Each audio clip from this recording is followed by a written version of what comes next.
नमस्कार, मी गुरुवरे कृष्णा बांगरे. आज परत एका नवीन व्हिडिओ मार्फत तुम्हाला भेटतोय. तर आजचा विषय आहे की लवकरच चैत्राची नवरात्र सुरुवात होते. चैत्राच्या नवरात्रीला आरंभ होतोय. तर या चैत्राच्या नवरात्रीमध्ये बरेच असे विधी होतात की ज्या विधीमध्ये आईसाहेबांना आपण कुंकुमार्चन म्हणजे कुंकुमाचं अर्चन, जे आपल्या देवीला आपण कुंकुमाने किंवा कुंकुमाने अभिषेक घालतो, त्या देवीचा आपण कुंकुमाने स्नान घालतो. तर अशा देवीच्या अभिषेकासाठी किंवा याच्यासाठी लागणारं जे कुंकू आहे, आपल्याला मार्केटमध्ये जे कुंकू भेटून जातं, ते कुंकू केमिकल मध्ये मिक्स असतं, केमिकलने बनवलेलं ते कुंकू असतं. तर देवीच्या पूजेसाठी किंवा देवीच्या अर्चनेसाठी, कुंकुमार्चनासाठी जे लागणारं कुंकू आहे, ते कुंकू आपण स्वतः घरी बनवतो. जे हळदीपासून बनलेलं कुंकू असं नैसर्गिक पद्धतीने आपण जो बनवतो, त्याला कुंकुमार्चनासाठी जे कुंकू आहे ते मी आज तुम्हाला बनवून दाखवतोय. सगळ्यात अगोदर आपल्याला हवा असेल तेवढी ही हळद घ्यायची. हळदीपासून आपण कुंकू तयार करतोय. सगळ्यात अगोदर या हळदीमध्ये गाठी झालेल्या असतात, त्या गाठी फोडून घ्यायच्या हाताने थोड्या थोड्या. आणि हे कुंकू बनवण्यासाठी एक मोठ्या परातीमध्ये अशा प्रकारे ही हळद काढून घ्यायची.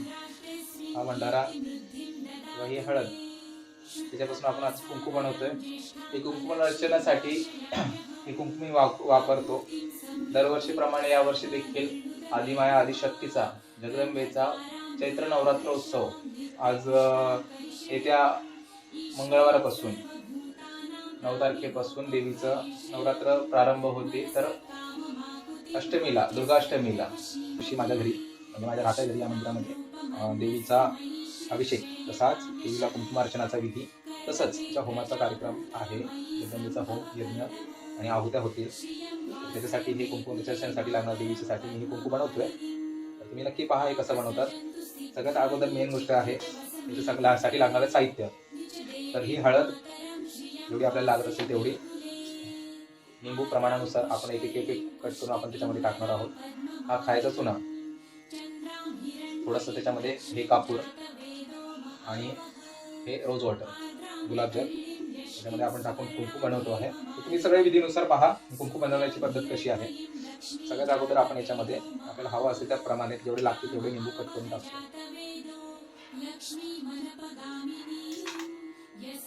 सगळ्यात आधी त्या बिया वगैरे सगळ्या काढून घ्यायच्या. कुंकामध्ये अडकता कामा नाही, कुंकामध्ये पडता कामा नाही. निंबू याच्यामध्ये असं पिळून घ्यायचं. आणि एक गोष्ट नेहमी लक्षात ठेवा की कुंकू जेवढं लागेलच तेवढीच हळद घ्या. कुंकू जेवढं लागणार आहे आपल्याला तेवढीच हळद घ्या. आणि तेवढंच निंबू प्रमाणानुसार हळूहळू जेवढं लागेल तेवढंच वापरायला कट करा. त्यामुळे एका पात्रामध्ये चमच्याने हा चुना 1 चम्मच तरी काढून घ्यायचा. थोडा आपण चुना घेतोय, हा चुना पाण्यामध्ये मिक्स करून घ्यायचा. वेगळं पाणी बनवून घ्यायचं. चुन्याचं हे पाणी तर तयार आहे. याच्यामध्ये एक निंबू मी कट करून टाकलं, त्याच्यामध्ये अजून एक निंबू आपण घेऊयात. आणि त्याच्यामध्ये सगळ्यात अगोदर बिया काढून घेऊ. निंबू टाकून याच्यामध्ये मिक्स करून घ्यायचं, चोळून घ्यायचं पूर्ण. हे आपल्या हाताने केलं तरी काही प्रॉब्लेम होत नाही. हाताला काही कुठल्या प्रकारची साईड इफेक्ट होत नाही, कारण नॅचरली आहे. अगदी शुद्ध आणि सात्विक पद्धतीने आपण हे कुंकू बनवतोय. अशा प्रकारे याच्यामध्ये कुठल्या प्रकारची भेसळ नाहीये. तुम्ही म्हणाल की चुना हे केमिकलच आहे, पण नाही, चुना हे केमिकल नाही. चुना हे पूर्वापार आपल्या धर्मामध्ये वापरत आणलेली गोष्ट आहे. चुना हा शरीराला खूप पौष्टिक असतो, कॅल्शियम असतं त्याच्यामध्ये. आणि निंबू हे तर नेहमीच्या वापरातला आहे. आता आपण याच्यात थोडंसं चुन्याचं हे पाणी टाकून घेऊ.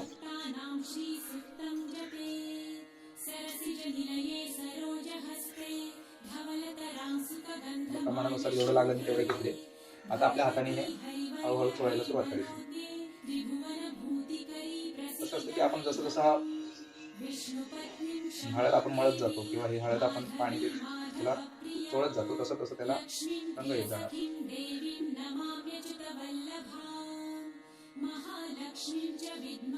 आईसाहेबांना सगळ्यात प्रिय असं कुंकू आपण बनवतोय. जगदंबेची कृपा व्हावी, जगदंबेचा आशीर्वाद राहावा. त्यामुळे प्रत्येक भाविक भक्तांनी, माझी इच्छा असते की प्रत्येक भाविक भक्तांनी घरी आपल्या देवीचं कुंकुमार्चन करावं. इतर विधी आपल्याला जमतायत नाही जमतायत त्याची आपल्याला शाश्वती नसते, पण कुंकुमार्चन हे सगळं सोपं आहे. जेवढं आपण करू तेवढं ते आपल्याला फलदायी ठरतं आपल्या भावी आयुष्यासाठी किंवा आपल्या प्रगतशील आयुष्यासाठी. देवी देवतांची साथ असणं तेवढीच आवश्यक असते. त्यासाठी हे कुंकू मी तयार करतोय. कसं असतं की नवरात्रीची तयारी आता भले नवरात्र आता 4-5 दिवसांवर असेल, पण मला त्याची तयारी अगोदरच करून घ्यावी लागते, कारण संपूर्ण व्याप हा एकट्यावरती असतो. त्यामुळे हे सुरुवात आजपासूनच करायला सुरुवात केलेली आहे. आजचा वार शुक्रवार, आजचा खूप चांगला दिवस आहे. जगदंबेच्या आशीर्वादाने हे कुंकुमार्चन करण्यासाठी लागणारं कुंकू बनवायला मी पाणी टाकून घेऊ. जसं जसं तुम्ही सोन्याचं पाणी टाकता तसं तसं तुम्हाला तो रंग लाल होताना दिसतोय. जेवढं होईल तेवढं ते चोळून घ्यायचं. गडद लाल रंगाचं कुंकू होईपर्यंत आपल्याला हे करत राहायचंय. आता सांगायला गेलं की आदिमाया आदिशक्तीची जी 9 रूपं आहेत, त्या 9 दुर्गांचा आपण नवरात्रामध्ये जप तप करतो, आपण तिची पूजा अर्चना करतो, तिचं तसे तसे ते फलदायी ठरतात. तर येत्या चैत्र नवरात्राची प्रारंभ आता येत्या 9 तारखेला गुढीपाडव्याला होईल आणि त्याची सांगता रामनवमीच्या दिवशी होऊन जाईल. आपल्याला थोडंसं चुना कमी पडला त्याच्यामध्ये आपण अजून चुना थोडंसं वाढायचं, पाण्यामध्ये मिक्स करून घ्यायचा. पाण्यामध्ये मिक्स करण्याचं कारण असं की लवकर तो पसरला जातो. आदिमाया आदिशक्ती जगदंबेचं सगळ्यात आवडणारं हे कुंकू आपण बनवतोय. पण एक गोष्ट लक्षात ठेवण्यासारखी अशी आहे की देवीचं कुंकुमार्चन करताना देवीचा जो आपण जप करतो, देवीचं जे ध्यान करतो, एक प्रकारची सेवा आपल्या हातातून घडत असते. आता मार्केटमध्ये बरेच लोक आलेत, यूट्यूबला खूप लोक सांगतात की असं करू नका, तसं करू नका, टोनी टोटके सांगणारे खूप जण वाढलेत. इवन आपल्याच चॅनलची कॉपी करणारे लोक पण खूप आहेत. अगदी चॅनलचा लोगो सुद्धा कॉपी करतायत. ठीक आहे, कॉपी करणं म्हणजे एक प्रकारची मला खूप आनंद वाटतो कॉपी करणाऱ्या लोकांचा, की आपला एक काहीतरी लोक चोरतायत, दुसऱ्याचं काहीतरी चोरून आपण करतोय. पण मुळात कसं असतं की कुठलंही व्रत किंवा कुठल्याही काही गोष्टी सांगायच्या अगोदर त्या व्रताचा स्वतःला फायदा झालेला असणं गरजेचं आहे. मुळात आजकालची लोक उठसूट युट्यूबला व्हिडिओ बनवतात की अतिप्रभावशाली हे असं प्रकारचं व्रत आहे, अतिप्रभावशाली या सगळ्या गोष्टी आहेत. तर मुळात त्या व्रताचा तुम्ही स्वतः अनुभव घेतलेला आहे का याची शाश्वती असणं सुद्धा गरजेचं आहे. मी माझ्या केलेल्या साधना, मी माझ्या केलेल्या सिद्धी प्राप्त ज्या झाल्यात किंवा ज्या सिद्धी मी प्राप्तीसाठी ज्या कोणत्या गोष्टी करतो, साधना करतो, तर त्या मुळात मी स्वतः अनुभव करून घेतलेला आहेत, म्हणून मी तो इतरांना सांगत असतो. असंच तुम्ही लोकांचं ऐकून काही जण करतात की बाबा नाही ही साधना युट्यूबला सांगितली तर ही करायलाच पाहिजे. तर मुळात कुठलीही साधना करता वेळेस गुरुची आज्ञा असणं महत्त्वाचं आहे. गुरु तेवढा प्रबळ असणं महत्त्वाचं आहे. जगदंबेचे सगळे लेकरं आहोत आणि त्या आदिमायेने आपल्याला काही जबाबदाऱ्या दिलेल्या आहेत. आपल्याला लोकांचं दुःख दूर करायचं असतं, पण लोक त्याचा गैरफायदा घेतात. माहीत नसलेली व्रत अतिप्रभावी आहेत असं सांगून ते व्रत करणाऱ्या समाजाला भाग पाडणं आणि त्याची काही जर साईड इफेक्ट झाली तर खूप भयंकर असतात. अशा वेळी ही लोक हातवरती करतात.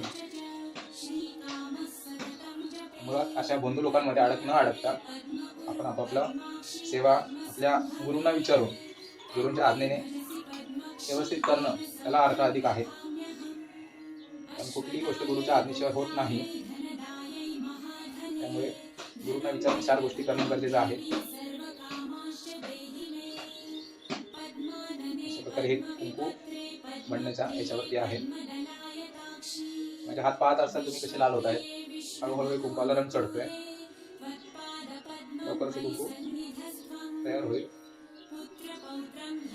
त्यामध्ये मला लिंबू अजून लागत आहे, लिंबू अजून कट करून घेतले. गुलाबजल पण आपण टाकून घेऊया. गुलाबजलाने वेगळ्याच प्रकारचा सुगंध येतो कुंकूला असणारा, त्यामुळे आपण हे त्याच्यात वापरतोय.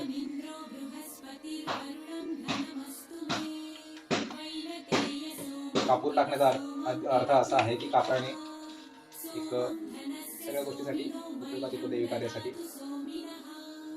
त्याच्यामुळे आपण हा कापूर वापरतोय. हा कापूर असा चोरून घ्यायचा त्याच्यामध्ये. अशा प्रकारे आपल्या हळदीचं कुंकू बनवून झालेलं आहे. अशा प्रकारच्या नवीन व्हिडिओसाठी चॅनलला लाईक करा, शेअर करा आणि सबस्क्राईब करा. धन्यवाद.